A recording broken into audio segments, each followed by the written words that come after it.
Hello everyone and welcome to War Thunder. I'm gonna do a first impressions / review type of video on this game. I just got it today. It's currently on open beta. I'm gonna put the link in the description. You can download it from there. So in this video I'm gonna go through the basics in this game, like the interface and all the other stuff. And if you want to skip to the actual gameplay, I'm gonna upload a second video in the nearby days that has full games of gameplay, and you can skip to those if you want. But for those who are still watching, welcome to the tutorial in this game. Not a tutorial, but more of a review type of thing, how to get things started, etc. Okay, so let's get started. So when you log in, first time you get this screen that gives you the option to go to tutorials. I really recommend to go and do those tutorials. You get these gold eagles from it. Let's talk about those later, but you get those from completing them and more money from completing the tutorials, and it's really a good way to learn how to maneuver your airplane. Okay, so after you have finished your tutorials or skipped them, you come to this screen right here. This is the German starter plane. I always play on Germans, doesn't matter the game, so I have this on my starter screen. Okay, first of all, let's talk about the game itself. It has been developed by the same guys who made IL-2 Sturmovik, and it's pretty much the Sturmovik game goes World of Tanks. So if you know World of Tanks, you pretty much know the concept in this game. So basically, it's dogfighting with bomber play, fighters, all that in a huge area, and then you still have the base capture mechanic in the game. So the game mode I have been playing online, I have played 2 matches before now. The idea in the game is that there are 2 airfields. So usually both teams get one at the start, but the goal is to land your airplane to the enemy's airfield and capture it and hold the airfield as long as you can. And I'm gonna talk more about the actual game mode in the next video with the actual gameplay, so it's easier to explain. So now for the interface itself. So first let's look at the top right corner. First of all, you have your credits or silver lions in this game. You start with 70,000, I think, and you use those to repair your aircraft, buy new aircraft, whatever you want, or recruit new crew members, but we'll talk about this panel later on. So here you have your friends, chat and messages. Then you have your premium currency, which can be bought with real money if you want, but it's totally free to play. You don't need to pay anything if you don't want to. Some say that this is gonna be a pay-to-win game, but at least when I started, I couldn't find any mechanic that would point to that direction. Then you have your medals, which are earned in the game by doing different tasks, like killing a certain amount of enemies and all that. And then you have the amount of planes in total, how many planes you have in your carriage here. And of course your account name or the nickname. This can be changed at any time. And the last and probably the most interesting thing in the profile is the rank mechanic. You actually, I'm gonna talk more when we go to the research panel there. But then if we go to the shop, here you have you can buy premium account It's 100 of these things, these golden eagles a day, and then you can convert gold to silver, and then you can even buy aircraft with the gold things and convert experience. So here we have the profile panel, which has all the how many games you have played, how many planes you have used, all the other counters and all that, and logbook. I have no idea what this does yet, but and then you have these medals. All nations have different prerequisites. You need to do different stuff. For example, the Iron Cross First Class, you need to kill 150 enemies with Germanian planes, and all the countries have these challenges. Or sorry, the medal things, and you get XP and other stuff from completing those. And in challenges, this is pretty much the same type of stuff. You need to use a certain plane or a certain country and a certain weapon to unlock these. You get money and experience from those. And then you have the challenges for custom skins and custom decals, like for bombs and all that other stuff for all the countries. So that's kind of cool, and you don't have that in World of Tanks. Next up, let's talk about the lower panel here. These two buttons, I have no idea what these do yet, because they are not like in the game yet. So it's currently in beta, but it's gonna be out soon. So first of all, here are the 5 different countries. They are like organized in tabs, and these are the planes you currently have. You have a main plane and then reserves. You can buy these reserve planes. I think as many as you want. I haven't really tried yet, but you can like buy planes that you can use in the battle. So depending on how many reserve planes you have in the game is depending, or that determines how many lives you have in that game. So if you lose this plane, you can use that plane instead in the same game and just respawn. But if you only have this one plane, if you die once, that's pretty much it then. That is for all the countries. I think it's 3 planes. Yeah, seems to be like 3 planes for Starius, 3 planes per country, like primary and 2 reserve. And next up is the research mechanic. So here we have the research table for Germans. There are 6 branches, and the 6th one is a premium / gift branch, which you need to have either buy those with real money or buy a campaign. This aircraft can't be purchased. It was received as a gift for participating in the closed alpha test or for buying one of the starter packs. So that can't be acquired either than doing one of those things.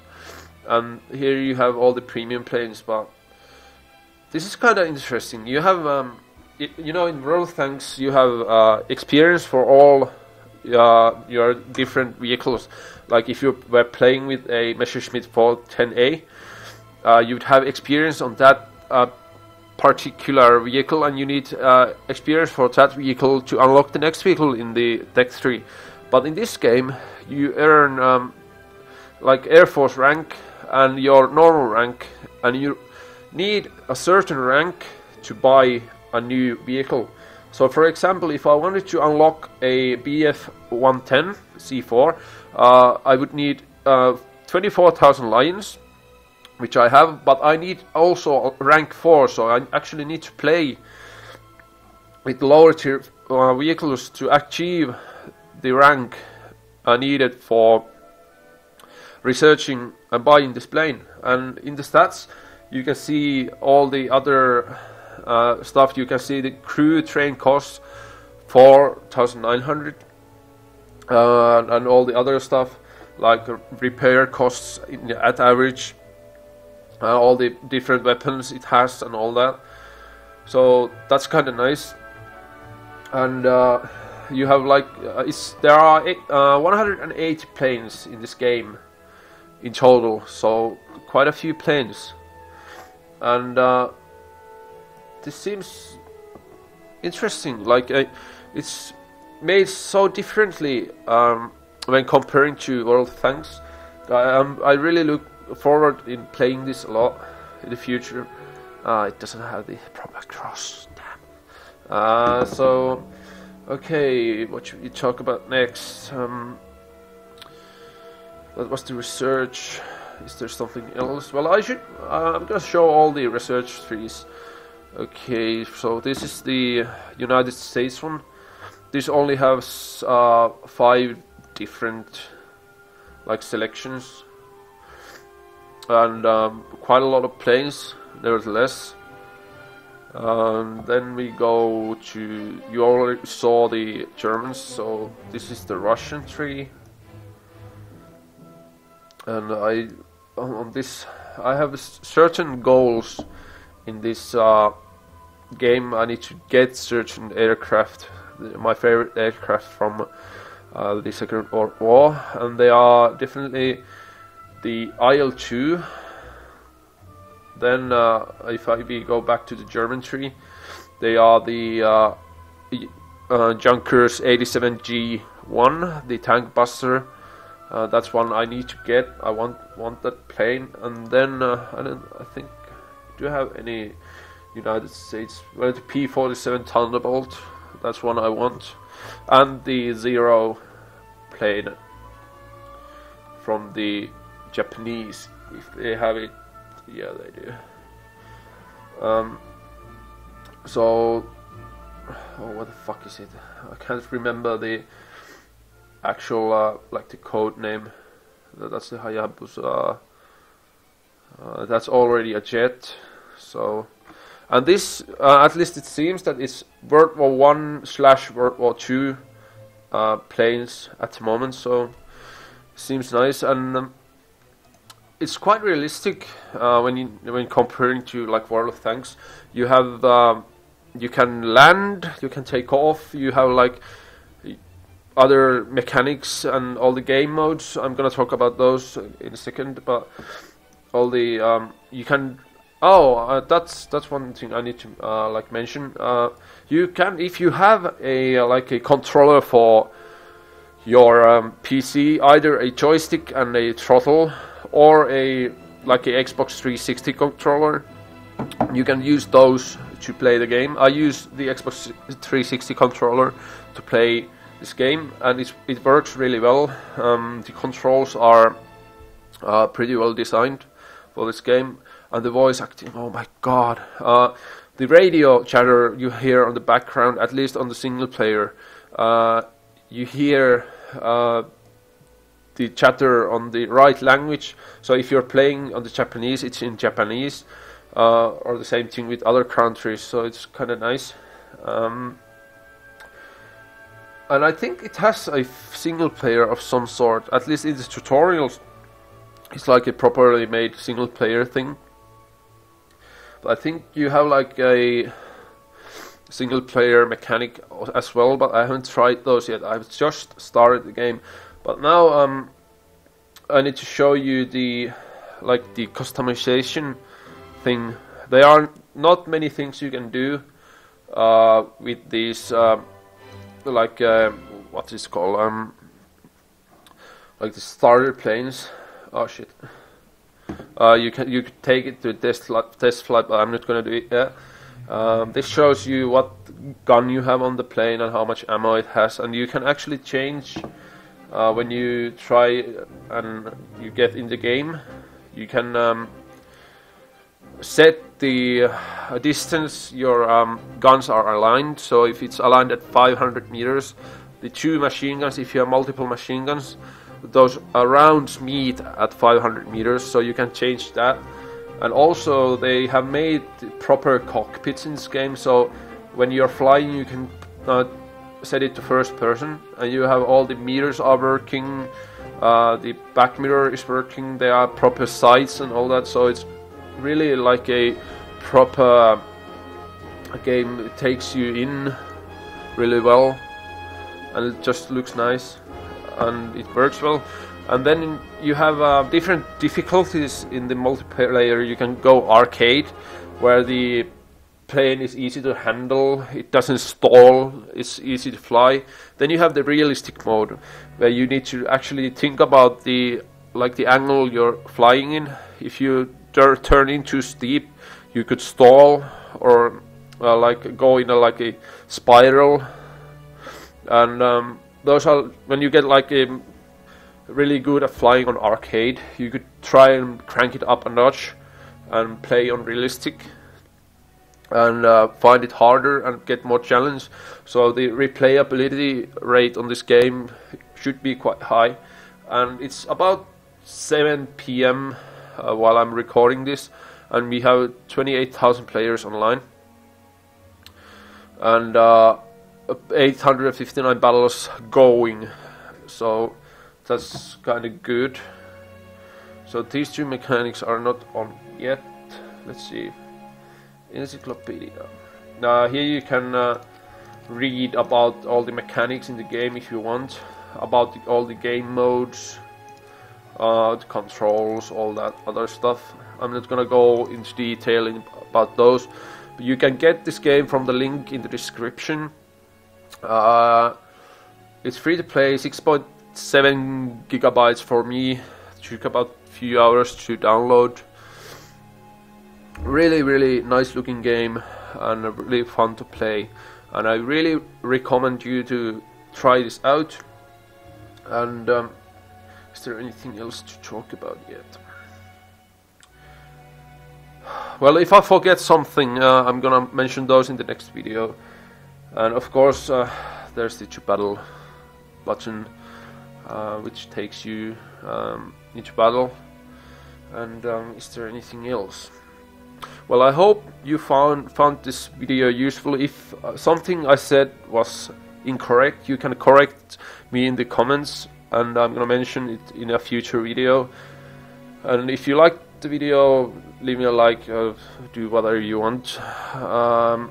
I hope you find this helpful. I hope you like the game, and I really recommend you to at least try it out. For the next episode, it's gonna be gameplay. I'm gonna show you the game mode and all the other cool stuff in the game. So I hope you enjoyed, and have a pleasant day. Bye.